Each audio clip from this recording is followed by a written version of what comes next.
इमरान खान और आसिम मुनीर, ये दोनों बड़े आदमी सऊदी एम्बेसी या अमेरिकन एम्बेसी में बैठेंगे और आपस में एक फैसला करके उठ जाएंगे। इमरान खान तो इल्ज़ाम लगाते रहे कि उनकी हुकूमत गिराने में अमेरिका का हाथ है, तो वो अमेरिकन एम्बेसी में ही बैठ के मुलाकात करेंगे। ज़हनी तौर पर एस्टेब्लिशमेंट का करीब तरीन इंसान अगर पाकिस्तान में को पैदा हुआ है वो इमरान खान है। एस्टेब्लिशमेंट की क्या ख्वाहिश है पाकिस्तान में?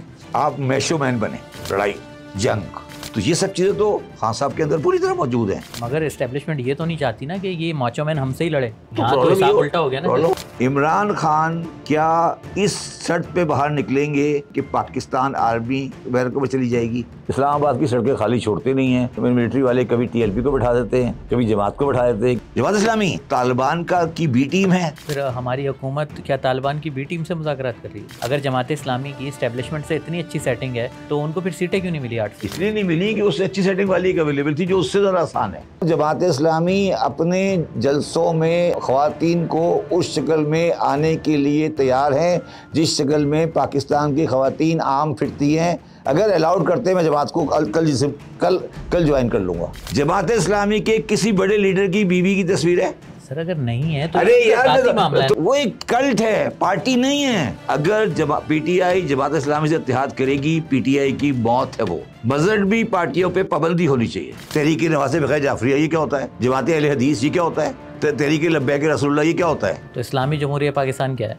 इस्लामी जमहूरियत पाकिस्तान नहीं है sir, Islamic Republic of Pakistan नाम है ना, पासपोर्ट के ऊपर लिखा हुआ है। सर मैंने आपकी बातों से एक अंदाजा लगाया, वो ये कि आप चीन और अमेरिका के मुकाबले में आप अमेरिका के ज्यादा हामी। मैं तो 100% अमेरिका के साथ हूँ। आप अमेरिका के साथ हैं तो फिर इसराइल के साथ भी होंगे? जी बिल्कुल। गजा में कर रहा है उसके बावजूद आप इसराइल के साथ हैं। इस्माइल हानिया को नहीं शहीद करना, नहीं मारना चाहिए था इसराइल को। इस्माइल हानिया को तो अभी आपने शहीद नहीं कहा, शहीद में कहूँगा भी नहीं। गजा में जो बच्चे मर रहे हैं और जो खवातीन मर रही हैं, क्या उन्हें आप शहीद समझते हैं? जो सैलरी का टैक्स रेट अब बन गया है, हर आदमी कोशिश करेगा या तो पाकिस्तान से बाहर चला जाए या वो पाकिस्तान सैलरी ले तो आउट ऑफ बुक्स लेना शुरू कर दे। पाकिस्तान गवर्नमेंट की पेंशन 650 बिलियन है और वो एग्जेम्प्ट है। तो बेहतर है कि आप 65 साल के हो जाए, पेंशन ले लें, सैलरी नहीं लें। अब मजहब के नाम पर जो कत्ल गारत हो रहा है, मुझे एक बंदा पसंद आने शुरू हो गया है, उसका नाम था जवाहरलाल नेहरू। सर आपको जवाहरलाल नेहरू भी पसंद है, आपको गांधी भी पसंद है, कायद आज़म पसंद नहीं? मैं बहैसियत शिया मुसलमान इंडिया में ज़्यादा सेफ हूँ बनिस्बत पाकिस्तान के। सर आपने मेरी पॉडकास्ट में कहा था कि मेरे नाना ने पाकिस्तान आकर गलती की। जी बिल्कुल। तो सर अगर आपके नाना ने गलती की थी तो आप इस गलती को सुधार लें, आप इंडिया चले जाएं। आप वेलकम टू रफ्तार पॉडकास्ट। एक बार फिर शब्बर जैदी साहब हमारे साथ मौजूद हैं। सर बहुत शुक्रिया, आप रफ्तार के लिए वक्त निकाल दें। सर सियासत से शुरू करते हैं। हाँ ये बताइए कि एक दफ़ा फिर डील की खबरें आ रही हैं और सुना है कोई ऑलमोस्ट डील डन हो गई है, तो आप क्या कहते हैं? देखिए, अगर आप मान गए डील के लिए? बिस्मिल्लाहिर्रहमानिर्रहीम। अगर आप मेरे प्रोग्राम आपके साथ आप मेरे प्रोग्राम आपके साथ जो होते रहे हैं, मैंने आपको मुस्तकिल एक बात कही है कि इमरान खान की ज़ाती ख्वाहिश है और इमरान खान इस बात पर एग्रीड हैं कि कोई कन्फ्रंटेशन एस्टेब्लिशमेंट से नहीं करनी। अच्छा, बिल्कुल 100% से मुझे कोई डाउट नहीं है। नहीं तो वो जो ट्विटर पे बयानात आते हैं, किसके बयान? नाम लेके वो करते रहे हैं कि अगर मेरी नहीं, इमरान खान का बयान आया कोई? सर हाँ, उनके ट्विटर हैंडल से होता रहा है कि अगर मेरी जिंदगी को कुछ हुआ तो ये जिम्मेदार होगा। ये नहीं, अभी रिसेंट तो नहीं आया कोई चीज़। देखिए एक महीने से थोड़ा खामोशी है, मेरी बात उससे पहले तो मेरी एक बात सुने। इमरान खान और आसिम मुनीर दोनों मुहब्बे वतन पाकिस्तानी हैं, ठीक है। मैंने आपके प्रोग्राम में पहले भी कहा था कि पाकिस्तान में जब कोई आदमी वज़ीर-ए-आज़म बनता है वो चौधरी बन जाता है, और जो आदमी जब चीफ ऑफ आर्मी स्टाफ बन जाता है वो भी बड़ा इम्पोर्टेंट हो जाता है। तो पाकिस्तान में कोई 50-60 मिरासी हैं जो उनको घेर लेते हैं, और वो मिरासी जो होते हैं वो तकरीबन कॉमन हैं, कभी इधर होते हैं, कभी इधर होते हैं, कभी इधर होते हैं, ठीक है। वो मिरासी जो हैं वो उनका जो सर्वाइवल है वो इस बात में है कि पाकिस्तान में क्योस रहे। ये मिरासी सीनियर सियासतदानों को, सीनियर सियासतदान भी हैं, मीडिया वाले भी हैं, कुछ और प्रोफेशन वाले भी हैं। मैं मिरासी उस सेंस में नहीं कह रहा कि वो मिरासी ज़ात से मिरासी हैं। उनका काम ये है कि चौधरी है ना, तुम चौधरी हो, बस उन्होंने कहना चौधरी साहब आप ही हैं बस, और आपके बाद तो कोई है ही नहीं।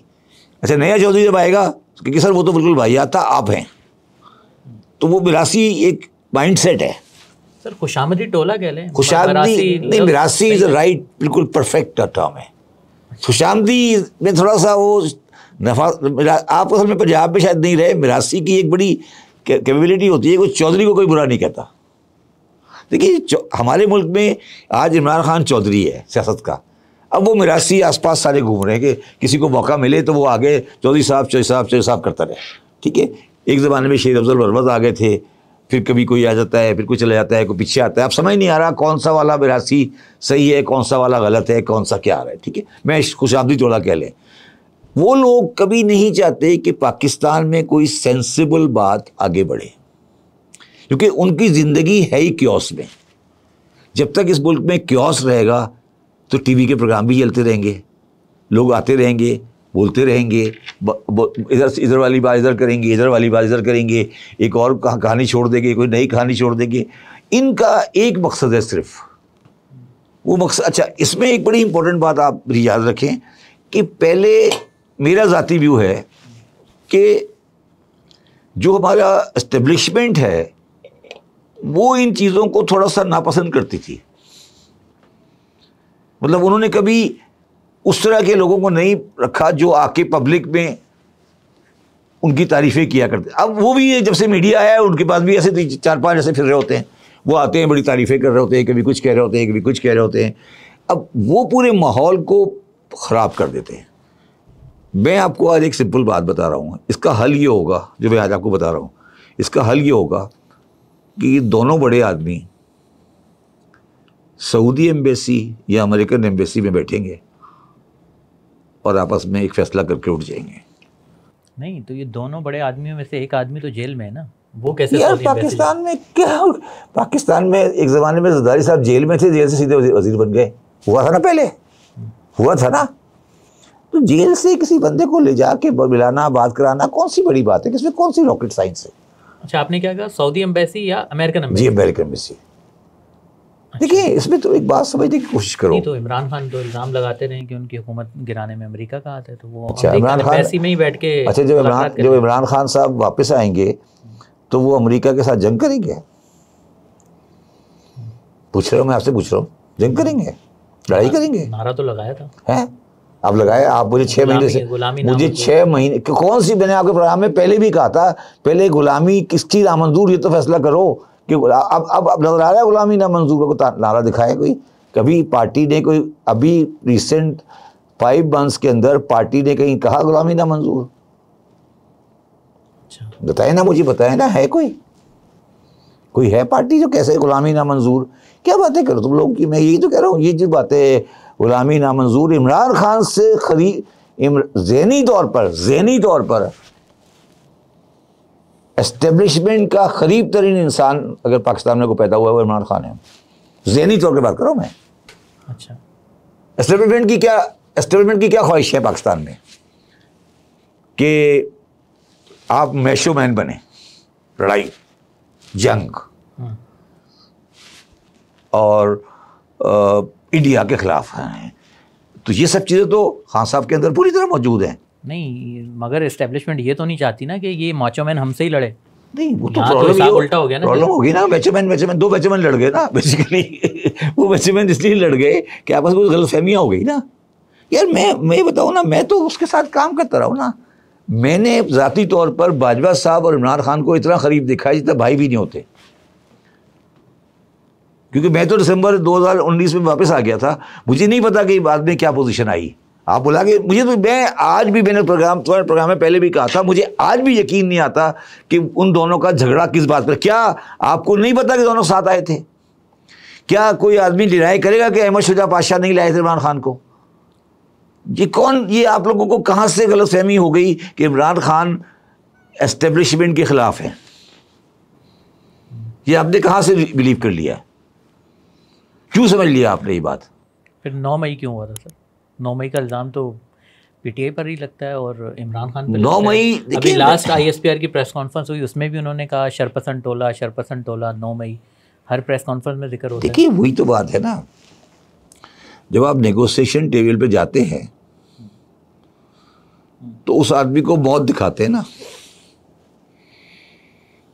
क्या कहना चाह रहे हैं आप? मतलब नेगोशिएशन क्या होती है? नेगोशिएशन ये होती है कि सर आप अगर ये नहीं करेंगे तो आप तबाह हो जाएंगे। नेगोशिएशन में मौत उस सेंस में नहीं कह रहा, मैं कह रहा हूँ कि आप कहते हैं भाई तुम्हारा डेड एंड है, वो कह रहा होगा वो कहेगा तुम्हारा डेड एंड है। नेगोशिएशन जब भी होती है दोनों पार्टियां अपने डेड एंड पे लेके जाती है ना चीज़ों को। अगर कंसीड करके लेके जाएं तो नेगोशिएशन तो फिर नहीं होगी ना।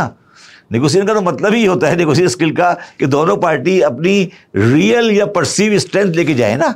तो 9 मई तो परसीव स्ट्रेंथ है ना एक साइड की कि सर ये भी रखा हुआ है फाइल में केस, ये वाला भी केस है सर, ये वाला भी केस है, ये वाला भी केस है, ये वाला भी केस है, इसमें 10 साल है, इसमें 12 साल है, इसमें 15 साल है, इसमें मिलिट्री कोर्ट है, इसमें इस्लामी सज़ा है, इसमें शरई अदालत है। ये सारी फाइलें तो होती है ना, ये सारी फाइल तो होगी ना। चलेंगे तो उस तरफ से, और इस तरफ से क्या कहा जाएगा? इस तरफ से ये कहा जा रहा होगा कि बात आपकी कि पब्लिक में आपकी सपोर्ट कम होती जा रही है, आपको अल्टीमेटली इलेक्शन में जाना पड़ेगा।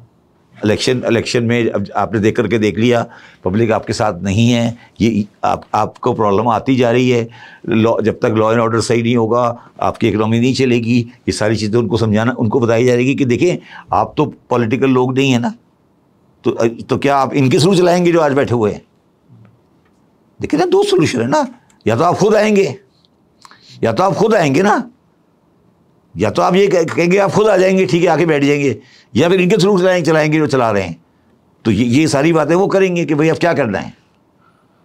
और ऐसी कोई रॉकेट साइंस तो रह नहीं गई है, साल के करीब रह गया है, जो टेन्योर में 1 साल रह गया ना, तो उसमें क्या परेशानी है, हो जाएगा ऐसी। मतलब मुझे बताएं ना, मैं अभी भी समझने को तैयार नहीं हूँ कि इमरान खान और एस्टेब्लिशमेंट में झगड़ा किस बात का है। क्या इमरान खान, मैंने आपके प्रोग्राम में पहले भी कहा था और मैं दोबारा कह रहा हूँ, इमरान खान क्या इस शर्त पे बाहर निकलेंगे या इस शर्त पर नेगोशिएट करेंगे कि पाकिस्तान आर्मी हर लिहाज से बैरकों पर चली जाएगी? आपको यकीन है? आपको यकीन है? आप बताएं मुझे, बताएं ना, जवाब दें कि क्या आपको यकीन है कि इमरान खान का कंडीशन ये है कि सब बैरकों बन जाए? सर देखें, ये स्टैंड तो वो बातें तो करते रहे ना, जलसों में भी कहते रहे कि हर इदारे का आईनी किरदार होना चाहिए। और अगर आईनी किरदार हम देखें तो उसमें फ़ौज का काम सियासत तो नहीं है, अगर आईनी बात की जाए तो। आईनी बात तो वो, अगर फ़ौज की तरफ मैं बैठा हूँ मैं भी बोलूँगा नहीं है। वो तो ये कहेंगे नहीं है। देखो यही वाली बात है ना कि नहीं है। जब उठाते हैं किसी बंदे को इदारे, FIR तो नहीं कराते ना, वो आईनी होता है। जब कोई इदारा उठाता है, इंटेलिजेंस इदारा किसी बंदे को पिकअप करता है, क्या वो FIR का थाने में जाके बताता है कि मैंने उसको उठाया? वो तो 4 दिन बाद बताता है ना उसको कि उस बंदा उठाया था, अगर उसके घर वाले पीछे जाए तो आप आईनी की बात क्या कर रहे हैं? मुझे बताएं ना, आप क्या कह रहे हैं आईनी? मेरा सवाल सिर्फ ये है, क्या इमरान खान साहब सिविलियन सुपरमेसी के लिए तैयार हैं? और क्या इमरान खान साहब अगर तैयार हैं तो पाकिस्तानी माशरा जिस नहज पे पहुंच चुका है, क्या उस नहज के बाद आप एक स्ट्रोक में सिविल सुपरमेसी ले आएंगे? सही। अच्छा सर, अभी ख़बरें ये आ रही हैं कि जो डील के जो कुछ मंजरनामे सामने आ रहे हैं उसमें ये आ रहा है कि मतलब इमरान खान इस बात पे एग्री हो गए हैं कि 1 साल में इलेक्शन हो जाएगा, 1 साल तक ये हुकूमत चलती रहे और उसके बाद जो इलेक्शन होगा वो फ्री एंड फेयर होगा। बिल्कुल सही है, ठीक है। तो मगर सर ये देखा जाए तो ये जो इतनी बड़ी धांधली हुई 8 फरवरी को, दुनिया में बदनामी हुई और यहाँ पर जो हुआ, तो क्या हम उसको भूल जाएं? इमरान खान ने घुटने नहीं मुझे पूरी तारीख बताओ, दुनिया की तारीख में, पाकिस्तान तो छोटी जगह है, दुनिया की तारीख में कौन सा मुल्क है या कौन सी कंट्री है जहां इलेक्शन को रिपील किया गया है? बताएं मुझे कि इलेक्शन हुआ और उन्होंने कहा नहीं ये इलेक्शन गलत हो गया तो दोबारा कराएंगे। मैं आपकी बात डिसएग्री नहीं कर रहा हूँ, आप जो कह रहे हो बिल्कुल ठीक कह रहे हो, आप बिल्कुल ठीक कह रहे हो। मगर आप मुझे बताएं, आप ये मुझे कह रहे हैं कि आर्मी या कोई आके इदारा ये कहेगा कि फरवरी 2018 का इलेक्शन जो है, 2024 का इलेक्शन है वो फेक था, हम इसको नहीं मानते, दोबारा करेंगे। इससे तो यही लग रहा है कि नहीं यही कहोगे, नहीं यही कहोगे ना। वो क्या हुआ 45 के मुताबिक जो है वो नतीजे जारी करें और ये वो सब बैक हो गए इमरान खान। चलो मैं आपसे एक उल्टा सवाल कर लेता हूँ, इमरान खान अगर बैक नहीं हो तो फॉरवर्ड क्या उनके पास? डटे रहें, जो होना है वो होने नहीं, फॉरवर्ड क्या है बताएं? सड़क पे तो वो आ नहीं सकते, इस्लामाबाद की सड़कें खाली छोड़ते नहीं हैं, मिलिट्री वाले कभी TLP को बैठा देते हैं, कभी जमात को बैठा देते हैं, किसी को बैठा देते हैं, एस्टेब्लिशमेंट खाली सड़क। देखिए ना जमात क्यों बैठी है इस्लामाबाद में, नहीं तो मैंने बल्कि ये सवाल पूछना था यार, वो मैं देख रहा था परसों 4 आदमी बैठे हुए थे रात को, सुबह बैठे हुए नाश्ता कर रहे थे, बर्गर और पराठे और चाय चल रही थी। 25 मेरे हिसाब से मैक्सिमम बंदा जो बैठा हुआ है इस्लामाबाद पिंडी में वो कोई 250-300 होगा। सर मुझे ये सवाल करना था, अच्छा वो आपने जिक्र छेड़ इतने बंदे तो मैं इकट्ठे कर सकता हूँ। मुझे ये बताएं, आपको हमेशा से ये एक शिकायत रही कि पाकिस्तानी अवाम के मसाइल को लेकर कोई सियासी जमात बाहर नहीं निकलती। अब अगर जमात इस्लामी निकली है उस पर भी आपको इतराज़? जमात इस्लामी तो अगर आबे ज़मज़म के अंदर डूब के 4 दफ़ा भी कोई बात करेगी तो हम उसको नहीं मानेंगे। और सबको पता है ना। मुझे ये बताओ, मुझे एक बात बताओ कि क्या वजह है कि सर वो बिजली की बात, अरे यार मैं कुछ और कह रहा हूँ ना, मैं पूछ रहा हूँ क्या वजह है कि 250 आदमी से ज़्यादा नहीं निकला पिंडी में? क्या वजह है? क्यों नहीं आता पब्लिक? क्या उन्होंने किसी की गाय चोरी की है, भैंस चोरी की है? क्या है सर? देखें वजह क्या है, बताओ ना। लोग तो हैं कम ज़्यादा, इमरान खान नहीं कम ज़्यादा की बात नहीं है, 250 बंदा नहीं है सर। देखें इमरान खान का जब धरना था, लोग धरने में कम ज़्यादा होते रहे। यार मैं आपसे कह रहा हूँ कि जमात इस्लामी के पास 1% की सपोर्ट नहीं है अवाम की, गलत या सही। एक आदमी सड़क पे खड़ा हो कहे महंगाई के खिलाफ करो, उसकी हैसियत क्या है? इसलिए मैं उनकी बात नहीं मानता कि वो बुनियादी तौर पर गलत हैं। वो तालिबान की बी टीम है। कौन? जमात इस्लामी। अच्छा जी, उनका कोई मंशूर नहीं है, उनका मंशूर कंफ्यूजिंग है। वो गवर्नमेंट से मुज़ाकरात कर रहे हैं, बैठे हुए किस बात पर मुज़ाकरात कर रहे हैं? नहीं तो फिर हमारी हुकूमत क्या तालिबान की बी टीम से मुज़ाकरात कर रही है? तो मैं वही तो पूछ रहा हूँ आपसे। जमात इस्लामी के, मैंने आपको पहले आपके प्रोग्राम में पहले भी कहा था कि मुनव्वर हसन ने कहा था कि हमारे फौजी मुर्दा हैं, तालिबान शहीद है। कहा था नहीं कहा था? चले मुझे एक बयान दिलवा दें जमात का तालिबान के खिलाफ, दिखा दें। सर देखें उसको पीछे नहीं क्यों पीछे करें? नहीं, पाकिस्तानी अवाम, समझो मेरी बात, पाकिस्तानी अवाम इस रेटरिक से नफरत करती है। पाकिस्तानी अवाम किसी भी ऐसे इंसान से नफरत करती है जो आदमी मुनाफकत के साथ चल रहा हो, जो मजहब को लाकर सियासत में आने की कोशिश कर रहा हो। सर देखें अभी जो उनके धरने का कोई धरना, उनके धरने की कोई नहीं है ना। नहीं, यही तो मैं कह रहा हूँ। नहीं, कम करने की बात कर रहे हैं, टैक्स कम करने मैं आपसे कुछ और कह रहा हूँ ना, कम करने की मैं आपसे कुछ और कह रहा हूँ ना। वो मैंने कहा ना, वो आबे ज़मज़म में भी 4 दफ़ा डूब जाए ना तो भी पब्लिक उस पर यकीन नहीं करेगी। आपको नजर नहीं आ रहा, मतलब आपको अंधे को भी नजर आ रहा है ना कि जमात इस्लामी को पूरी खुली सिट्टी मिली हुई है, बैठे हुए हैं एक पुल के नीचे। सर अगर कोई नहीं, सुनो, कोई पुलिस वाला नहीं है, कोई रोकने वाला नहीं है, ठीक है? हाँ। कितने बंदे आए पिंडी के अंदर से? अगर जमात इस्लामी की इस्टेब्लिशमेंट से इतनी अच्छी सेटिंग है, उनके इशारे पे धरना दे रही है, तो उनको फिर सीटें क्यों नहीं मिली 8 फरवरी? इसलिए नहीं मिली कि उससे अच्छी सेटिंग वाली एक अवेलेबल थी जो उससे ज़्यादा आसान है। वो उससे ज़्यादा आसान है। वो TLP वाले आए थे ना TLP वाले, वो क्यों चले गए? वो भी चले गए ना। ये इस्लामाबाद में धरने किस बात के हो रहे हैं? पहले TLP आ गई, पहुंच गई थी, अब जमात इस्लामी पहुंच गई, क्या कर रहे हैं यार? भाई मुझे बताओ, इतने मुल्क के अंदर जिसमें ट्रैफिक जैम में 25-50-100 आदमी इकट्ठा हो जाता है, इस मुल्क में क्यों नहीं आवाम सड़कों पे आ रही महंगाई के लिए? मैं कह रहा हूँ ना, जमात तो ऐड भी लगवा रही है, टीवी भी चला रही है, पूरा मुस्तकिल टीवी दिखा रहा है, हाफिज रहीम को टीवी दिखा भी रहा है, सब कुछ कर रहा है, पब्लिक बैठी आराम से यूं करके। क्यों नहीं आ रही मुझे बताओ ना, मुझे समझाओ, तुम समझा दो क्यों नहीं आ रही। इसलिए कि पाकिस्तानी की पब्लिक बाशऊर है, इस मामले में बाशऊर है कि ये मुनाफकत बर्दाश्त नहीं है, ये मज़हब का नाम बर्दाश्त नहीं है। पाकिस्तानी अवाम कभी मज़हब के नाम पे वोट नहीं डालेगी। तो इसका मतलब आप ये कहना चाह रहे हैं पाकिस्तानी अवाम को ये टैक्सेस, महंगाई, बिजली की गैस की कीमतें, ये सब नहीं, इसलिए कि जब ये पावर में आएंगे ना, इनका प्रॉब्लम क्या है?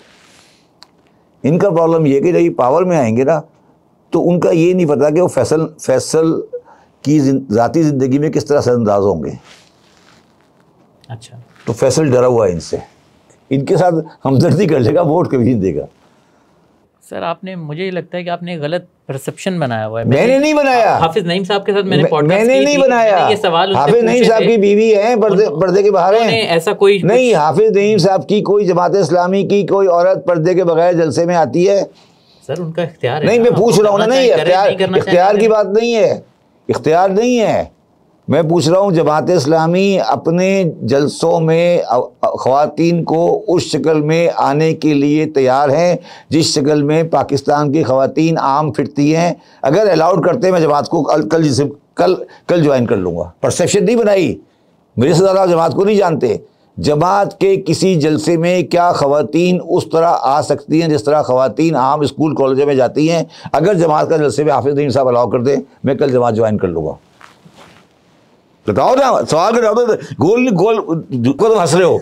क्या जमात के जलसे में ख़वातीन उस हुलिये में आती हैं जिस हुलिये में पाकिस्तान की आम ख़वातीन कॉलेज स्कूल जाती हैं या आपके दफ्तर में काम करती हैं? बताओ ना मुझे, हाँ या ना में जवाब दो। मुझे इसका नहीं अंदाजा है कि अगर वहाँ जलसा चल रहा है और कोई खातून मैं आपसे सिर्फ ये पूछ रहा हूँ क्या, हाँ तो नहीं आप बताएं। वो नहीं, उसको अलाउ नहीं करते, वो उसको पसंद नहीं करते। वो तो आपकी ख़वातीन इस बात से डरती हैं कि अगर हम इनको वोट डाल के तो ये करेंगे हमारे साथ। और भाई वो उनका डर भी जायज़ है और उस सामने वाले का जो है ना, सामने वाले की जो पोजीशन है वो भी जायज़ है। देखिए उनके मसलक में ये अलाउड ही नहीं है। उनके मसलक में 50% लोगों को 50% पॉपुलेशन को एक पर्टिकुलर चेहरे को छुपा के आना है। सर आप ही की सुन लो मेरी बात है। हाँ। जमात इस्लामी के किसी बड़े लीडर की बीवी की तस्वीर है? सर अगर नहीं है तो अरे यार वो एक कल्ट है, पार्टी नहीं है। तुम कल्ट और पार्टी को डिफाइन नहीं कर सकते, डिस्टिंग्विश नहीं कर पा रहे हो। वो एक कल्ट है। कल्ट समझते हो क्या होता है? अच्छा फिर मुझे एक बात बताएं कि आप ही की जमात पीटीआई ने इत्तेहाद क्यों किया था केपीके में? तालिबान की मैं आज भी कहता हूं कि अगर इमरान खान, पहली बात तो पीटीआई का मैं जिम्मेदार नहीं हूं। अगर पीटीआई जमात इस्लामी से इत्तेहाद करेगी, पीटीआई की मौत है। वो किया था सर, उसके बाद फिर दोबारा केपीके जो भी किया तो गलत किया है। उसके बाद फिर जीता। अगर जो भी किया है तो गलत किया है, तो गलत की। जमात किसी भी मजहबी पार्टी से कोई आदमी इत्तेहाद करेगा, सियासी पार्टी, वो गलत है। मजहबी पार्टियों पे पाबंदी होनी चाहिए। अच्छा जी, मतलब सियासत में नहीं आना चाहिए मजहबी बात। फिर क्या करें? वो अपनी नुमाइंदगी कैसे वो करें? कौन सी नुमाइंदगी? हम पाकिस्तानी नहीं है, हम मुसलमान नहीं है, क्यों नुमाइंदगी करें? तहरीक नवाज़ बग़ैर जाफरिया ये क्या होता है? जमात अहले हदीस ये क्या होता है? What does it mean? Tehreek Labbaik Rasulullah ये क्या होता है? तो इस्लामी जमहूरिया पाकिस्तान क्या है? इस्लामी जमहूरिया पाकिस्तान नहीं है। आपने कॉन्स्टिट्यूशन पढ़ा है? आपने कॉन्स्टिट्यूशन को पढ़ा है? आपने कॉन्स्टिट्यूशन को पढ़ा है? ये इस्लामी जमहूरिया का मतलब आपको नहीं, आपको पता है? दुनिया में नहीं, ये कब आया था लफ्ज़ इस्लामी जमहूरिया पाकिस्तान? आप बताएं सर। आप बताओ ना। तुम आपने इतने जोर से, सर हमें तो यही पढ़ा यार, नहीं, तुम एक पढ़े लिखे आदमी हो ना, तुमने एक बात बोल दी इस्लामिक जमहूरिया पाकिस्तान, ये कहने के लिए कि जमात इस्लामी जायज़ है। Sir Islamic Republic of Pakistan नाम है ना, पासपोर्ट के ऊपर लिखा हुआ है। मान लिया ना, उसका मतलब क्या है? ये किसने बताया? सर बताया छोड़ें, हम फिर ये इस नाम पे इतराज उठाएं। सबसे पहले तो आप मेरी बात समझो। पाकिस्तान का नाम क्या था पहले? पाकिस्तान का पहला आइन कब बना था? 1950 के बाद, 56 में। 56 में। उसके ऑथर थे मिस्टर A.K. ब्रूही। ठीक है, उन्होंने उस आइन की एक वो लिखी थी, एक्सप्लेनेशन किताब लिखी थी, 500 सफ़े की, नहीं 800 सफ़े की किताब। उसका नाम है fundamental law of Pakistan by A.K. Brohi. उसके अंदर उन्होंने 150 सफ़ा लिखा है, what is meant by word Islamic before republic. अच्छा, 150 सफ़ा लिखा है, 150 सफ़ा लिखा है। इसका कोई ताल्लुक दीनी रियासत से नहीं है। ठीक है, तो ये फिर भुट्टो साहब ने जो आइन बनाया उसमें हुआ है? किसी में भी नहीं है। हमारे फिर ये बताया ना, हमारे पासपोर्ट पे क्यों लिखा हुआ है? अबे भाई, कह तो रहा हूँ, इस्लामिक, मुस्लिम और इस्लामिक में बड़ा फ़र्क है। यही तो अर्ज़ करो ना। इस्लामिक रिपब्लिक 1956 के आइन में पाकिस्तान में डाला गया नाम पाकिस्तान का इस्लामिक रिपब्लिक। ठीक है, रिपब्लिक का मतलब क्या होता है? इस्लामिक और रिपब्लिक आपस में कंट्रडिक्शन है। अच्छा, रिपब्लिक का मतलब होता है जिसमें पब्लिक की सोवरेनिटी होती है। फिर क्या हुआ, पाकिस्तान बन गया 1947 में, ठीक है। कायदे आज़म एक वकील थे। वकीलों को काम ये होता है कि आप ये काम दें कि यार ये केस नंबर 1 है और ये केस नंबर 2 है, ये केस नंबर 3 है।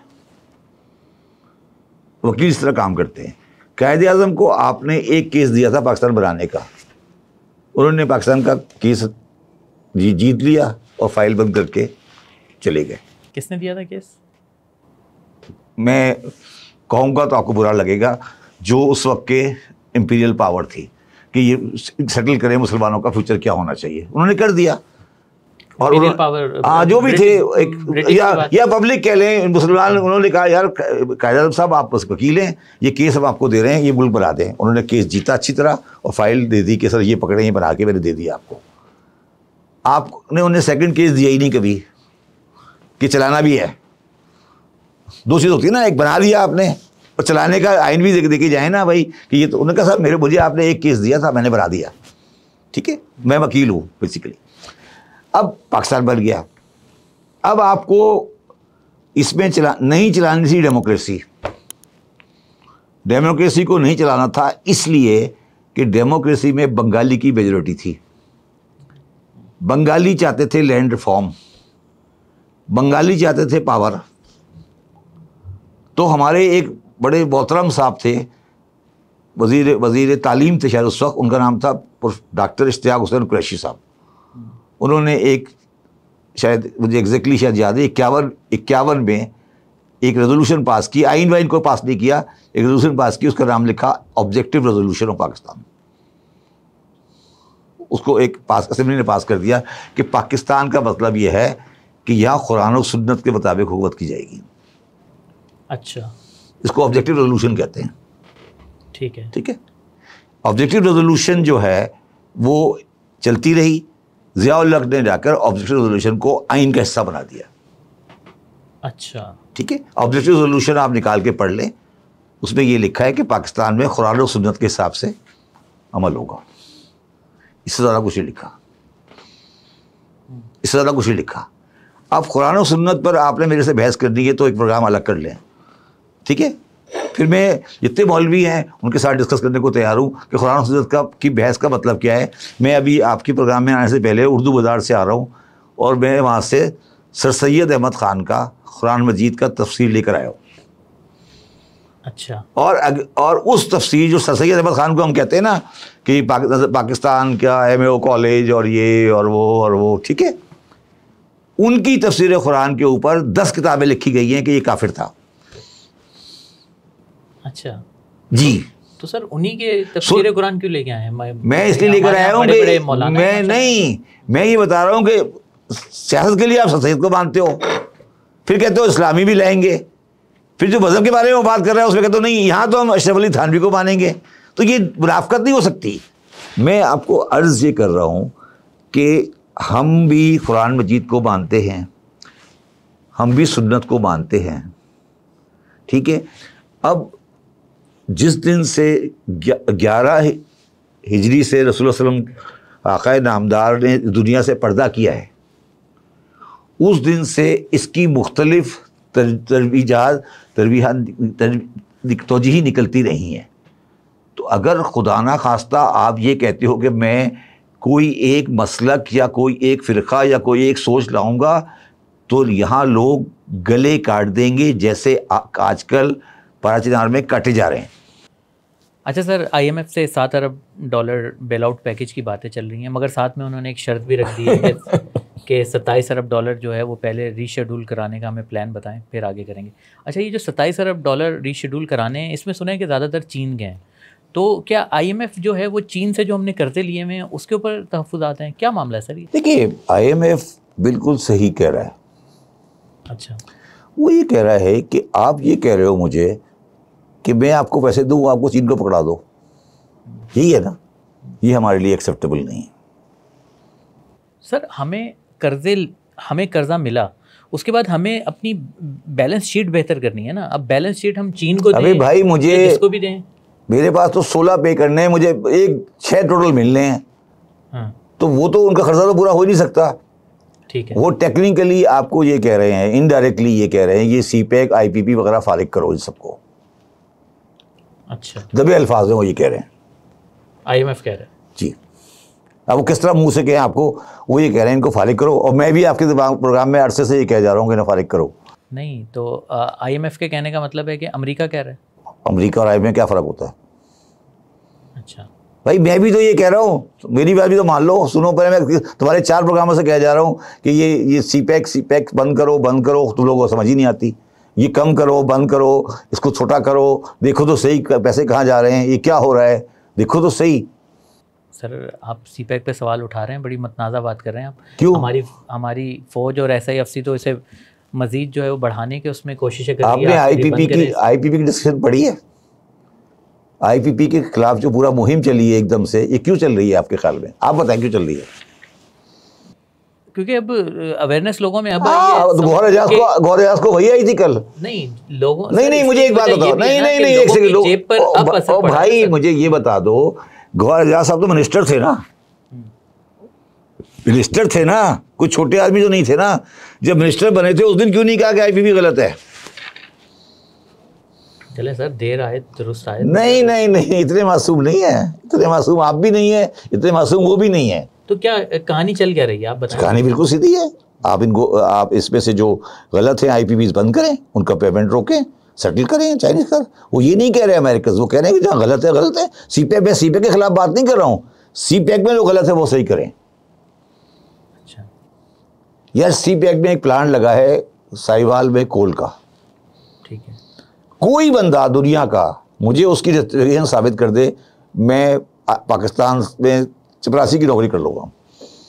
सर ये तो मुझे भी समझ नहीं आता कि कोल का प्लांट साहिवाल में लगाने का क्या तुक बनता है? इसलिए कोयला या तो यहाँ से निकल के जाना है या हमारी पोर्ट से हमने इंपोर्ट करना है, तो साहिवाल में क्यों लगा रहे हैं? इसलिए लगाया कि जब मीटिंग हुई तो एक आदमी ने कहा कि मैंने साहिवाल में इसलिए लगाना है कि मैं चाहता हूँ मेरे इलाके में बिजली चिमनी से धुआं निकलता नजर आए। कौन साहब थे ये? शायद मेरा ख्याल आजकल वज़ीर आज़म हैं, शहबाज शरीफ साहब जी। और शायद जहाँ तक मेरी इन्फॉर्मेशन है, शायद उस वक्त इसाक डार ने मुखालफत भी की थी कि यार नहीं करेंगे।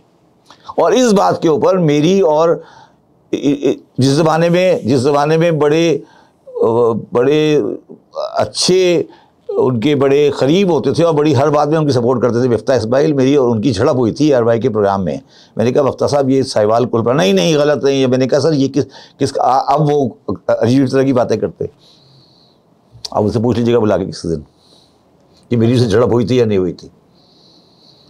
तो IMF जो है वो, मगर ठीक है यार, मेरा अपना ख्याल है कि इंटरनेशनल हालात ज़रा ख़राब हो गए हैं, तुम्हारे 4 पैसे बनने लगे।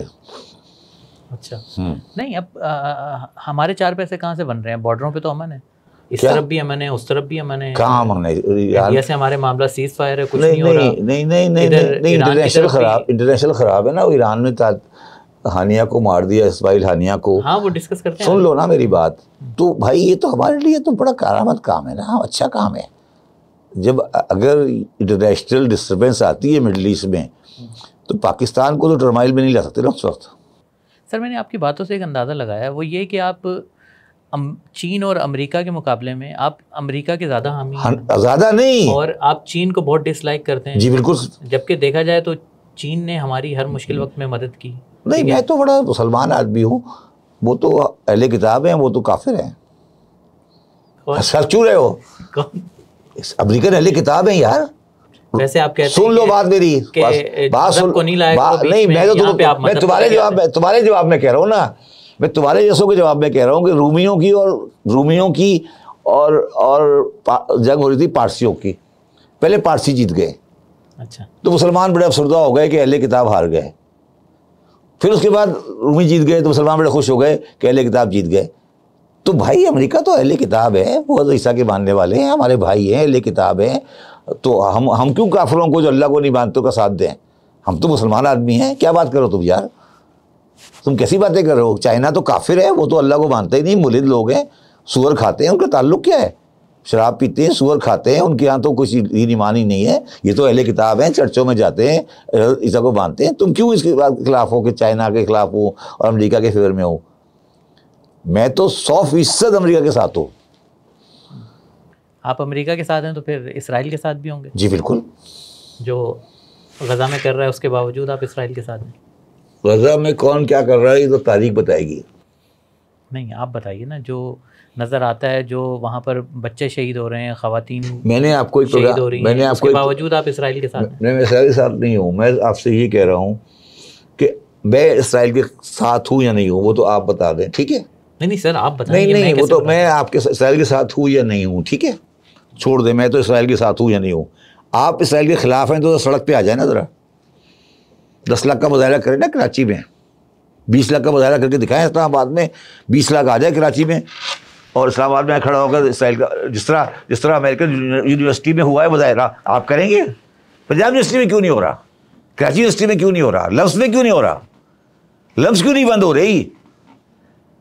तुम सारे मुनाफिक हो ना। मैं ये पूछ रहा हूँ कि किसी पाकिस्तान की यूनिवर्सिटी में वो हुआ जो कोलंबिया में हुआ? तुम कैसे इसराइल के मुखालिफ हो? तुम तो सपोर्टर कोई नहीं है। पाकिस्तानी अवाम से बड़ा सपोर्टर इसराइल का कोई है ही नहीं। कोई दुनिया का सबसे कम रिएक्शन अगर किसी मुल्क में है वो पाकिस्तान है। मैंने आपके प्रोग्राम में पहले भी ये बात कही थी। कोई मुजाहरा, इवन जमात का मुजाहरा जो कि बंदे भरे जाते हैं ट्रकों में लाके, वो भी 10,000 का नहीं है। पहला मुजाहरा मैंने कराया था, पहला मुजाहरा फ़हीमुज़्ज़मा ने किया था। मैं उस मुजाहरे की ऑर्गेनाइजिंग कमेटी का मेंबर था। पहला मुजाहरा कराची में फ़लस्तीन के फेवर में। हम लोग अल्लाह वाली चौरंगी से लेकर शारे कायदीन पर नुमाइश तक गए थे, ठीक है। पहला मुजाहरा है हमने कराया था, जो हमने स्टार्ट किया था। हम 25 आदमी थे। तो आपने मुजाहरा क्यों किया? हमने इसलिए मुजाहरा किया था इसराइल के हिमायत में। हमने इसराइल को तस्लीम करें तो फिर हम मुजाहरे भी कर रहे हैं। हमारा ताल्लुक मजहब से नहीं है, इंसानियत से है। चाहे इसराइली मजलूम मर रहा हो हम उसके साथ हैं, चाहे फ़लस्तीनी मजलूम मर रहा हो उसके साथ हैं, चाहे हिंदू मजलूम मर रहा हो उसके साथ है, चाहे पाकिस्तानी मजलूम मर रहा हो उसके साथ है। जहाँ मजलूम मरेगा हम उसके साथ हैं। हमारा कोई ताल्लुक मजहबी किसी डिस्ट्रिब्यूशन से नहीं है। हम मज़हब की बुनियाद पर इंसानों को तकसीम नहीं करना चाहते। सिंपल।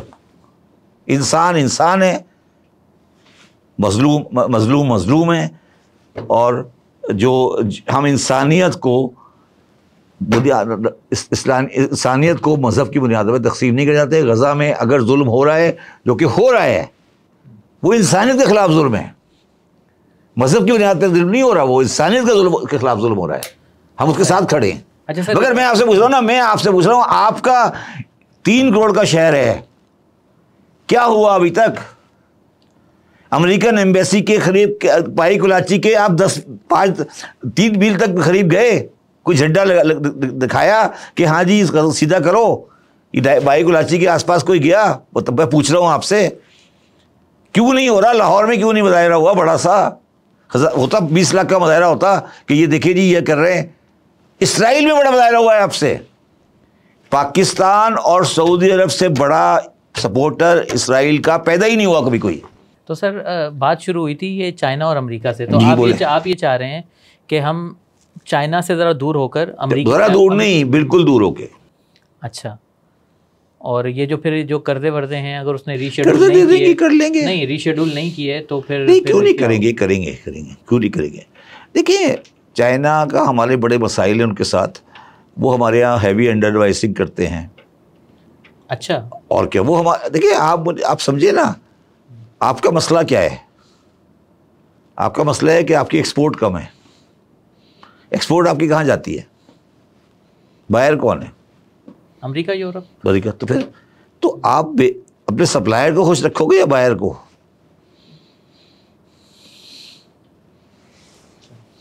समझिए मैं कह रहा हूँ, एक भी दुकान चला रहा हूँ तो मैं कस्टमर को खुश रखता हूँ ना। हम पागल के बच्चे हैं, हम सप्लायर को खुश रखते हैं और जो कस्टमर को गालियाँ देते हैं। ये तो प्रॉब्लम है हमारी। सही। अभी ये IPPs की बात आप भी कर रहे थे, तो आजकल बड़ी मुहिम चल रही है, आपको तो पता ही है, अभी जिक्र हो रहा था। तो ये IPP सर असल में हैं किसके हैं? क्या ये हमारे सियासतदानों के हैं? कोई अभी ये भी एक चल रहा है कि नया कि हुकूमत की बहुत ज़्यादा इन्वेस्टमेंट है इसमें, अच्छा हुकूमत के शेयर्स हैं। मैंने एक आर्टिकल लिखा है IPP पर, वो 3 या 4 किस्तों में कल से शुरू होगा, बिजनेस रिकॉर्डर में छपेगा। आपने मुझे एक पहली वाली तो भेजी थी, और उसमें मैंने इसका पूरा कच्चा चिट्ठा खोला है। पाकिस्तान में टोटल 20,000 मेगावाट के IPP है टोटल, उनमें से तकरीबन 10,000 गवर्नमेंट के अपने हैं। गवर्नमेंट ऑन करती है? जी। अच्छा जी। नहीं, गवर्नमेंट के अपने हैं या सियासतदानों के हैं? गवर्नमेंट के, गवर्नमेंट ऑफ पाकिस्तान के। अच्छा जी, नाम बताता हूँ। Haveli Bahadur Shah 1320 megawatt, Bhikki 1320 megawatt, Balloki 1230 megawatt, Trimmu 1320 megawatt. ये 4 IPP PNL की गवर्नमेंट ने लगाए हैं। ये 100% own by government of Pakistan है। ठीक है, 2 हो गए। उसके बाद पोर्ट कासिम 1300 मेगावाट, उसके बाद साहिवाल 1320 मेगावाट, उसके बाद कैपको जिसमें गवर्नमेंट की होल्डिंग है वो 1320 मेगावाट। नहीं तो सर ये अलमिया नहीं है कि मतलब सालों। अच्छा, और गवर्नमेंट अपने कैपेसिटी पेमेंट लेके कस्टमर को चार्ज कर रही है। आपने मेरा ट्वीट नहीं पढ़ा, मैंने कहा सबसे बड़ी। अच्छा, उसके बाद चाइनीज के मेगावाट के, चाइनीज के तकरीबन 4 प्लांट है। अच्छा, ठीक है। उसके बाद प्राइवेट सेक्टर के जो प्लांट है उनमें 2 कैटेगरी है, एक थर्कोल के बेस्ड है और एक दूसरे से। तो पाकिस्तानी जो बिजनेसमैनों के जो पावर प्लांट्स हैं वो तकरीबन 20,000 में से 4-5 हज़ार हैं, उससे भी कम है। अच्छा, ये सब बकवास है, जो सब बकवास चल रही है। ये चीज़ों को कंफ्यूज किया जा रहा है, ये सब चीज़ों को कंफ्यूज किया जा रहा है। गवर्नमेंट की जो प्रॉब्लम है वो 2013 से 2018 से, आप ट्रेजेडी सुने, पाकिस्तान में बिजली की इंस्टॉल्ड कैपेसिटी 45,000 मेगावाट है, और कभी पाकिस्तान ने because of transmission line 23,000 megawatt transfer ही नहीं की। तो टोटल आपके पास अगर उस तरह देखा जाए तो 20,000 मेगावाट एक्सेस लगा हुआ है जो ट्रांसमिशन कर ही नहीं सकते आप। और अगर चलो ट्रांसमिशन को ख़त्म भी कर दें तो भी 27 तक भी आज मेगावाट लगा हुआ है 45,000, और 2027 तक भी जो डिमांड है वो 32,000 से ज़्यादा नहीं है। ठीक है, तो ये किसका जिम्मेदार कौन है? नहीं और गवर्नमेंट के खाते में लगे हुए हैं।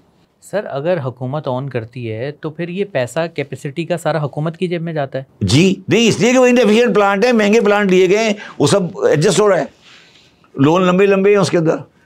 तो मतलब हुकूमत को भी कुछ बच नहीं रहा? बच नहीं रहा, थोड़ा बहुत बचता है। हाँ बच रहा है, अच्छा खासा बच रहा है कुछ, थोड़ा बहुत बच रहा है उसको। तो अगर हुकूमत ये ऐलान कर देती है कि ये जो कैपेसिटी चार्जेस हैं हम अपने प्लांट्स जो हमारी हम ऑन करते हैं, ये करना पड़ेगा उनको। नहीं तो इसका ये जो फिर ये है कैपेसिटी, ये पेमेंट तो करनी है ना, ये कहाँ से आएगी फिर? मतलब अगर कैपेसिटी पेमेंट हम क्यों करते हैं? बेसिकली कैपेसिटी पेमेंट हम जनरली करते हैं जब तक हमारे लोन होते हैं, क्योंकि लोन की रिपेमेंट करनी होती है हमें।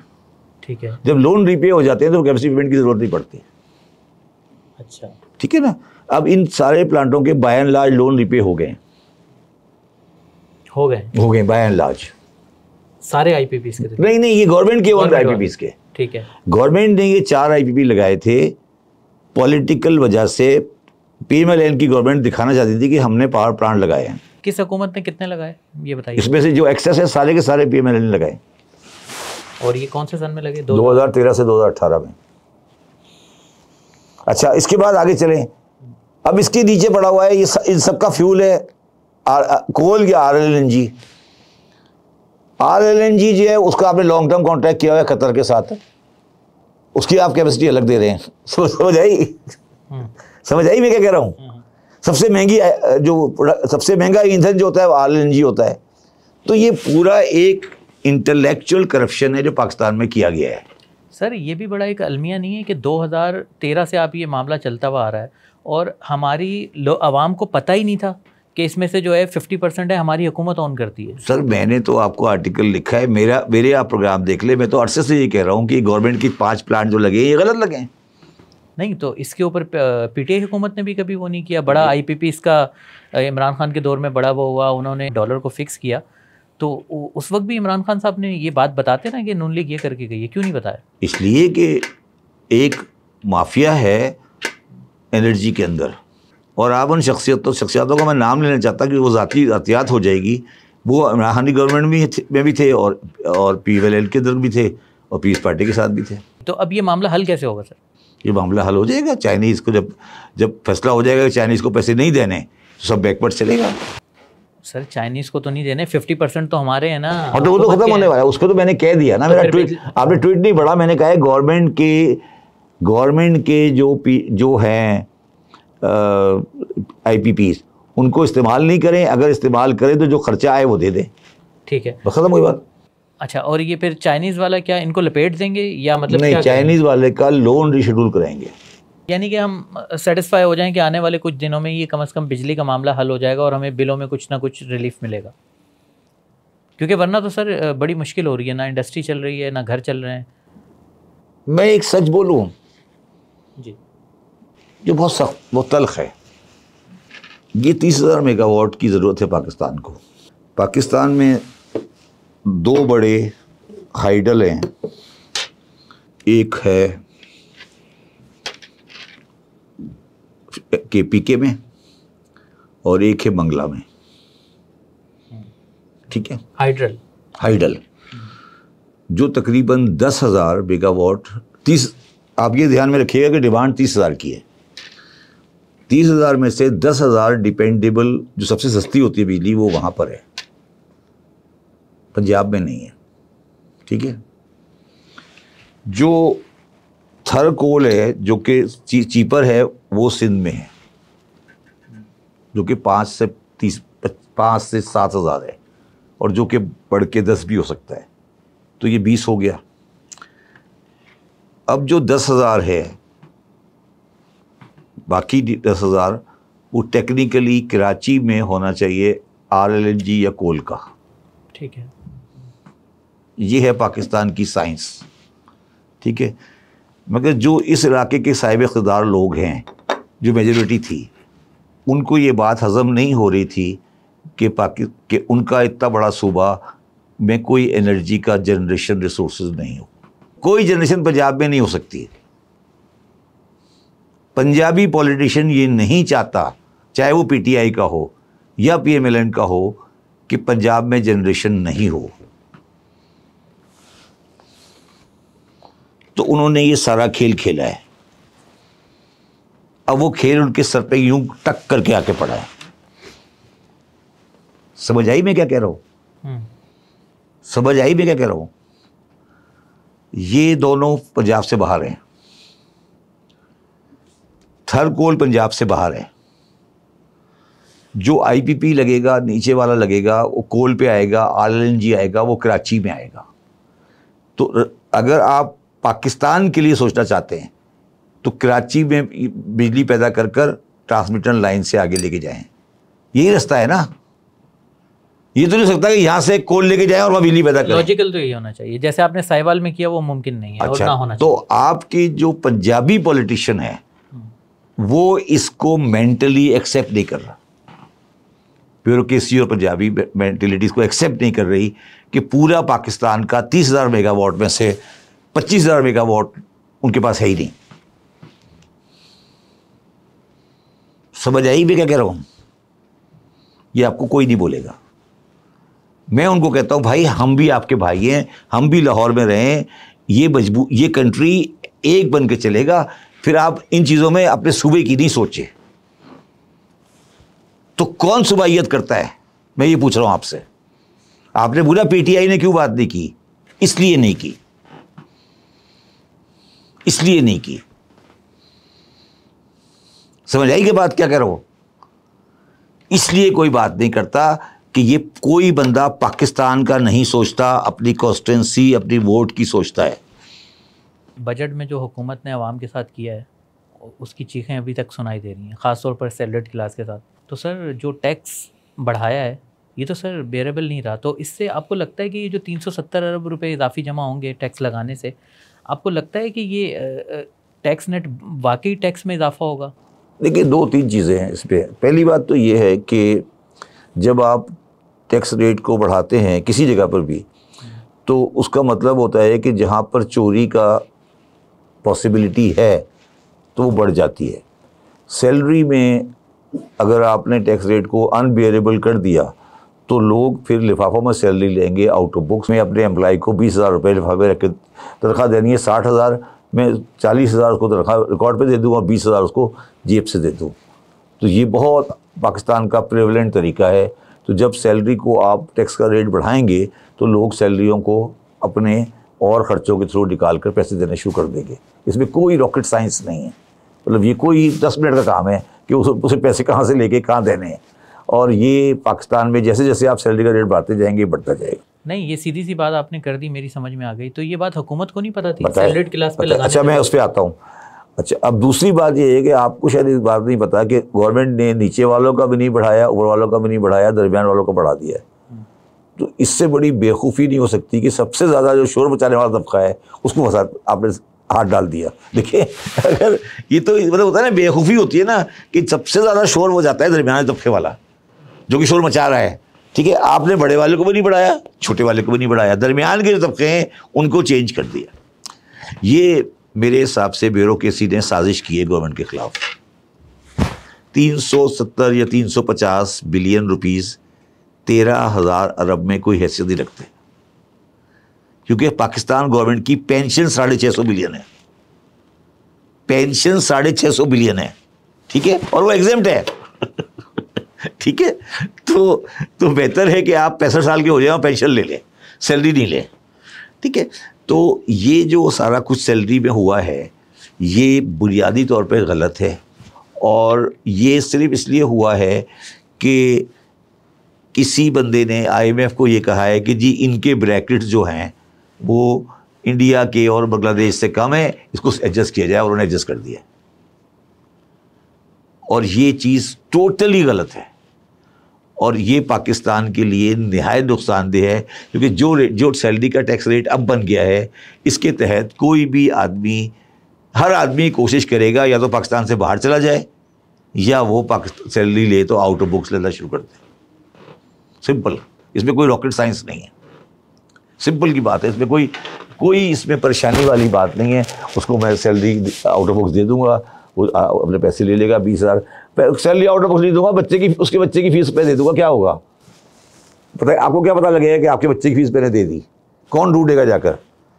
अगर मेरे पास 4 एम्प्लॉई हैं, उनके चारों के बच्चों की फीस मैंने दे दी है, मेडिकल बिल दे दी है, कौन वेरीफाई कर सकेगा कि इसके मैंने नहीं दी है? सर देखें, सीधी सी बात है कि ये बात अगर IMF को बताई जाती कि अगर हम ये करेंगे तो ये हो जाएगा जो आपने बताया, तो क्या हम IMF से बात करने की पोजीशन में भी नहीं है, अपनी बात उनको समझाने की पोजीशन में भी नहीं है? हम इतने आपको याद है बजट आने से पहले 3-4 दिन पहले हमारी पूरी इकोनॉमिक टीम गई हुई थी चाइना। जी जी। तो आपके ख्याल में कौन बात कर रहा होगा IMF के साथ? यहाँ तो था ही नहीं, शहबाज शरीफ साहब थे ही नहीं जी, वज़ीर ख़ज़ाना साहब भी नहीं थे। और दूसरी बात आपने देखा होगा कि अब आपने ये भी देख लिया होगा कि चेयरमैन FBI ने कहा मुझे छुट्टी पे भेज दो, मैं जा रहा हूँ, फारिग घर जाना चाहता हूँ। क्यों उन्होंने कहा ये बात आपके ख्याल में? यही जो मेरा ख्याल है इसके बाद नहीं हो रहा है। उन्होंने कहा कि जी, वज़ीर आज़म साहब ने कहा कि जी हम डिजिटलाइजेशन से बहुत सारे टैक्स कलेक्ट कर लेंगे। ठीक है, तो जो FBI चेयरमैन साहब को जब असेंबली में गए तो उन्होंने कहा ये तो कुछ 4-5 साल की बात है, कौन सी इस साल तो नहीं आएगा कुछ। सही कहा बेचारे ने, उसने सही कहा, टिवाना ने गलत बात नहीं की। उसने कहा यार ये डिजिटलाइजेशन से ये थोड़ी कि डिजिटलाइजेशन आज हुई और कल कैश बढ़ गया। उसने सही कहा, उस पर शदीद नाराज़गी चल रही थी, वो बेचारा फारिग हो गया। उसने आज वो पढ़ दिया तो उससे चला जाएगा वो। तो ये देखो, मैं बार बार तो फैसल एक बात कहता हूँ, ये इस्लामाबाद का निज़ाम टूट रहा है। तो सिर्फ वो पोस्ट खाली है फिर आपकी? अगर नहीं, मैं तो खुदा का नहीं, मैं तो पहले भी गलती की थी, मैं जाना नहीं चाहता कभी भी। सर जाए ना तो फिर सुधारेगा कौन? आप इतनी बातें करते हैं, अगर मिल जाता है एक दफ़ा, पुराने तजर्बे से भी आपने सीखा तो मैं बातें करता हूँ तो मैं उस बातों को अखबार में लिख देता हूँ, मैं उस बातों को सर अमली तौर पर करें ना, आपके अमली साहब ने करके दिखाया है। मैंने आपको आज भी कह रहा हूँ, जो आज थोड़ी बहुत पैसे आ रहे हैं उनमें से आधे मेरी की हुई चीज़ों के आ रहे हैं। मैंने बहुत सी चीज़ें ऐसी की हैं, मगर मैं उससे खरी वो लंबी बात है, इसका फ़ायदा नहीं है बात करने का। अभी हम बात कर रहे थे इसकी गज़ा मामले की, तो सर एक डेवलपमेंट ये हुई है कि ईरान में कार्रवाई करके हमास के सरबराह इस्माइल हानिया को शहीद कर दिया गया। अच्छा, तो मैंने आपके पहले प्रोग्राम में बताया था, ये मामला कहाँ रुकेगा जाके? ईरान ने कहा है कि हम जवाब देंगे, कर्ज है हमारे ऊपर। मेरी बात सुनना, मैंने आपके पहले प्रोग्राम में बताया था कि मोसाद का चीफ ये कह रहा है कि दुनिया में कोई भी दहशतगर्दी का वाक़या होता है या तो वो हम करते हैं या हमें पता होता है। ठीक है, आप उनकी प्रिसीजन देखें कि उन्होंने बंदे को हिट किया तेहरान के अंदर। मैं तो इसको इस पूरी किस्से का एंड देख रहा हूँ। किस किस्से का? हम फ़लस्तीन के किस्से का? नहीं, देखो, मैंने आपके प्रोग्राम में एक दफ़ा पहले भी बात की थी कि मैं गारंटी से कह सकता हूँ और सबके सामने कहता हूँ, जिसको लोग बहुत बुरा मानते हैं, कि मुझे कोई एक पॉजिटिव चीज़ बता दें जो पिछले 1000 साल में किसी मज़हब ने इंसानियत को दी हो। तो अब ये बताइए पहले मुझे कि ये जो जंग हो रही है गज़ा में और ईरान की और इसराइल की, पहले तो आप ये बताएं मुझे कि ये क्या मजहबी जंग है? पहले आप ये जवाब दें। सियासी है। सियासी है। अब अगर सियासी है तो सियासी जंग में मरने वाला शहीद नहीं होता, ठीक है ना? अच्छा, अब आ जाए बात कि क्या ईरान का इनकलाब या ईरान की गवर्नमेंट किसके लिए जंग लड़ रही है? मतलब वो क्या चाहते हैं, मतलब उनका ऑब्जेक्टिव क्या है? अगर वो ये कहते हैं कि हम इसराइल को तबाह करना चाहते हैं फॉर आर्गुमेंट सेक, तो ये मैंडेट उन्हें किसने दिया है? कोई बंदा कहता है ना यार मैं चाहता हूँ फैसल को मार दूँ, किसने कहा है कि फैसल को मार दो?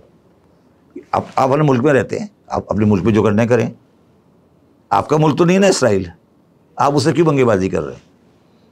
सब समझाए ना मुझे ज़रा, आप मुझे बताएं ना क्या क्यों बंगेबाजी कर रहे हैं, समझा दो मुझे।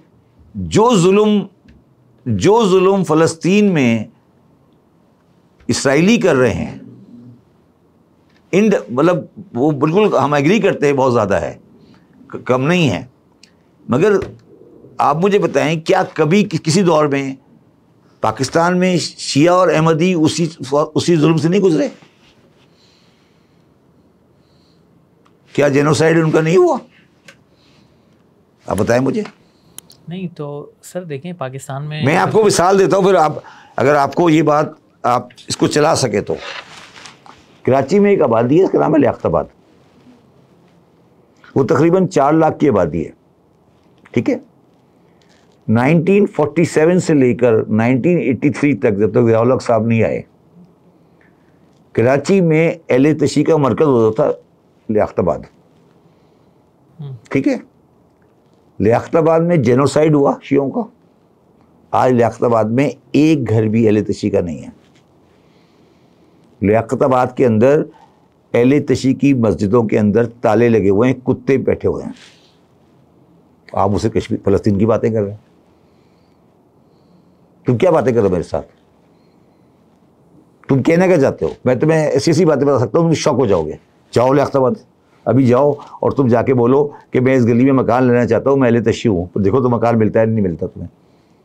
जाके लोग दिखाओ मुझे। पूरा लियाकताबाद 3 लाख की आबादी है, जाओ चेक करो, क्या हो तुम्हारे ये 2 कदम पर है। क्या बातें करो? तो पारसीदार में क्या हो रहा है इस वक्त? कौन सी ये? तो प्लीज खुदा का वास्ता है, इस मजहबी टेम्परेचर को कम करें। ईरान का मसला ये है कि वो मजहबी टेम्परेचर को कम करेंगे तो उनकी पूरी आइडियोलॉजी गिर जाएगी। सर चलें, इस मामले से अगर हम मज़हब को निकालते हैं तो अब ईरान क्या करेगा? ये तो हालात मज़ीद कशीदा होंगे या ईरान का मेरा सवाल ये है कि ईरान का क्या रिश्ता है फ़लस्तीन के साथ, ये बताएं पहले।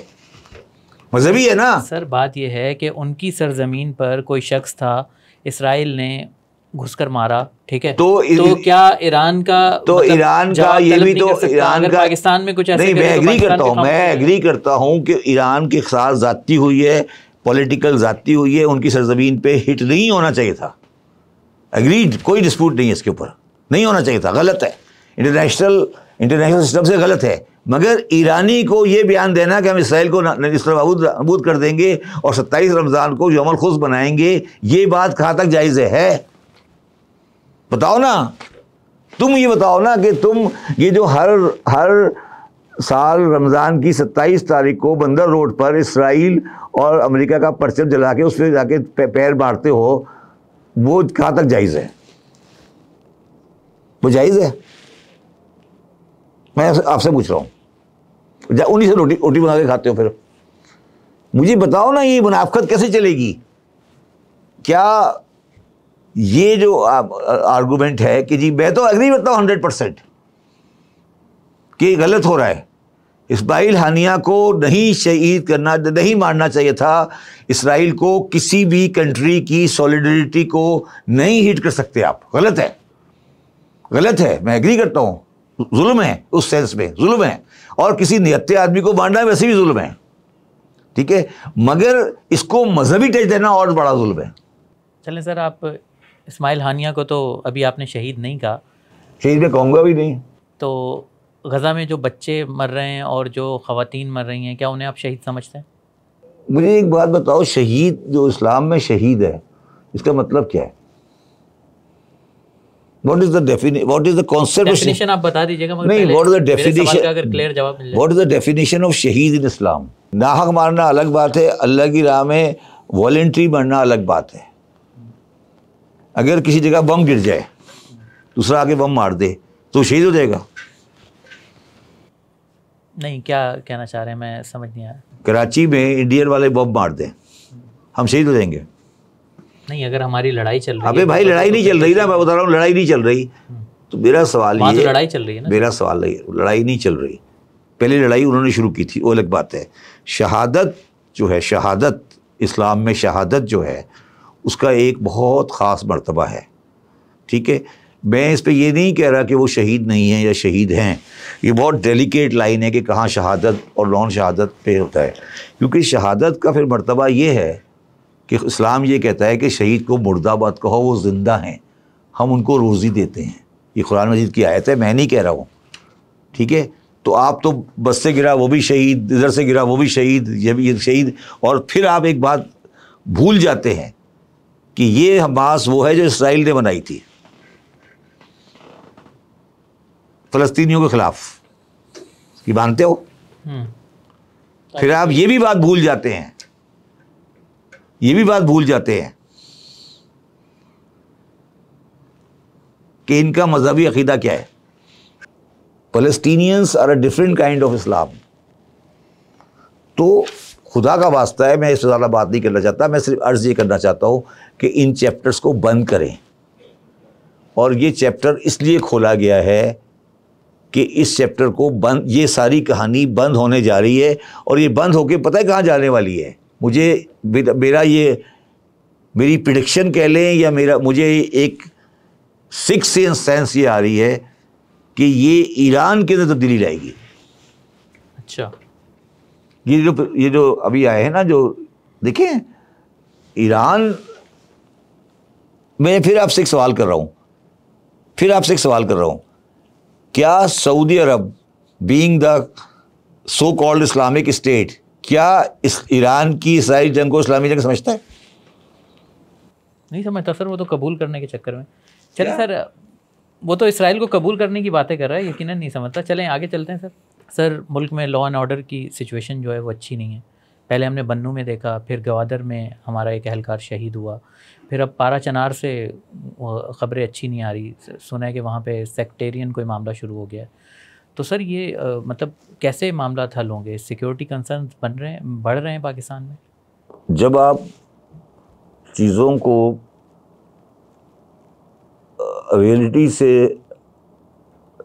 रियलिटी से हटाकर और एक परसीड माहौल देंगे तो सोसाइटी कभी कबूल नहीं करेगी उसको। अब मैंने आपको पहले कहा कि 5 आदमी का 25 आदमी का धरना पिंडी में हर टीवी चैनल पे चल रहा है, ठीक है, और बहुत बड़ा धरना ग्वादर का कहीं नहीं है, तो स्टेट मैनेज हो गया ना। जब स्टेट मैनेज होता है तो स्टेट के ऊपर से लोगों का फेथ उठ जाता है। Same is the case with Taliban and what happen in Parachinar. सब कुछ ये है कि अब हो सकता है कि पारा-चीनार के बारे में जो खबरें आ रही हों उनमें से 75% गलत हों, मगर क्योंकि स्टेट मैनेज्ड है, आपको कोई सही खबर आ ही नहीं रही, तो उस चक्कर में पब्लिक ज़्यादा ख़राब हो रही है बनिस्बत जो सही चीज़ आती तो पब्लिक कब ख़राब होती है। मेरी बात समझ रहे?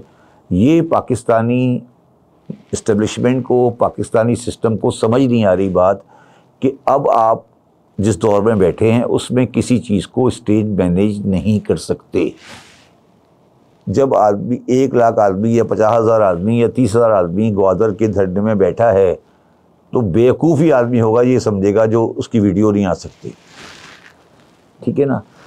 तो पहली बात तो ये। दूसरी बात ये है कि जो पारा-चीनार में है वो ओरिजिनली कबायली झगड़ा है और वो हर साल होता है, ये 1 साल की बात नहीं है, वो लैंड का डिस्प्यूट है। अच्छा, ठीक है, नहीं सेक्रेटेरियन मामला नहीं। सुन लो ना बात, लैंड का डिस्प्यूट है बिटवीन 2 ट्राइब्स, ठीक है, उनमें एक ट्राइब अहले तशी है और एक ट्राइब अहले सुन्नत है। अब जो प्रॉब्लम है वो इसलिए आती है कि पूरी ट्राइबल एरिया में जितना भी ट्राइबल एरिया है, जितनी भी एजेंसीज हैं, उसमें सिवाय खुर्रम एजेंसी के किसी एरिया में अहले तशी नहीं पाया जाता, सब अहले सुन्नत हैं, ठीक है। चलिए वो एक अलग कहानी है। दूसरी बात ये है कि जो खुर्रम एजेंसी है उसका जो रास्ता है जो पेशावर कोहाट से जाता है, उसके रास्ते के अंदर जो लोग बैठे हैं वो भी तालिबान हैं। तो वो 2 तरफ से फंसे हुए हैं। एक तरफ से फंसे हुए हैं वो जहाँ से वो पेशावर आ सकते हैं, और ऊपर से अफगानिस्तान की साइड से तालिबान आ रहे हैं, तो वो दरमियान में फंसा हुए हैं तालिबान, जो शिया फंसे हुए हैं, जो कि वहाँ जिनके साथ वहाँ पे लड़ाई हो रही है, ठीक है। अब जो शियों का एलिगेशन है जो पार्टली सही है कि गवर्नमेंट ऑफ पाकिस्तान ये उनको निकलने भी नहीं दे रही वहाँ से, मतलब तालिबान आ रहे हैं तो वो यहाँ से निकल के पेशावर की तरफ जाएंगे, उन्होंने वो रास्ता ब्लॉक किया हुआ है। क्यों, वजह? अच्छा, उसका जो आंसर वो फौजी देते हैं, वो देते हैं कि अगर हमने ये रास्ता खोला तो इनको असला सप्लाई हो जाएगा। पाकिस्तानी शिया असला का असले की, क्योंकि आप ये समझें कि खुर्रम एजेंसी के जो लोग हैं उनमें से 70% 60% फौजी हैं। तो पाकिस्तान गवर्नमेंट कहती है कि हमने एक समझ लें कि एक कवर उस सेंस में दिया हुआ है कि ये एस्केलेट नहीं हो, ठीक है। मगर प्रॉब्लम ये आ रही है कि वहाँ से जो साइड आ रही है, जो अफगानिस्तान तालिबान वाले साइड से आ रही है, उनके पास अमेरिकन असला है, तो वो वहाँ पर आकर एक अजीब व गरीब सी पोजीशन खड़ी हो गई है। अब उन्होंने जहाँ पर आकर चीज़ों को बड़ा सेंटिमेंटल हो गया, वो ये हो गया कि जब वहाँ से ज़ख्मियों की एम्बुलेंसेज आई तो उन्होंने एम्बुलेंसेज को रोक लिया, और एम्बुलेंसेज में उन्होंने कहा कि दिखाएं, कार्ड दिखाएं, कौन शिया है कौन सुन्नी है। तो मैं इस सारी चीज़ देख रहा हूँ, उसके ऊपर मेरा मैंने इसमें जाकर लोगों से बात भी करनी है। अब मुझे एक सवाल का जवाब दें कि शिया सुन्नी जो भी है अपनी जगह पर है, क्या इस तरह के माहौल में कोई स्टेट बाकी रह सकती है?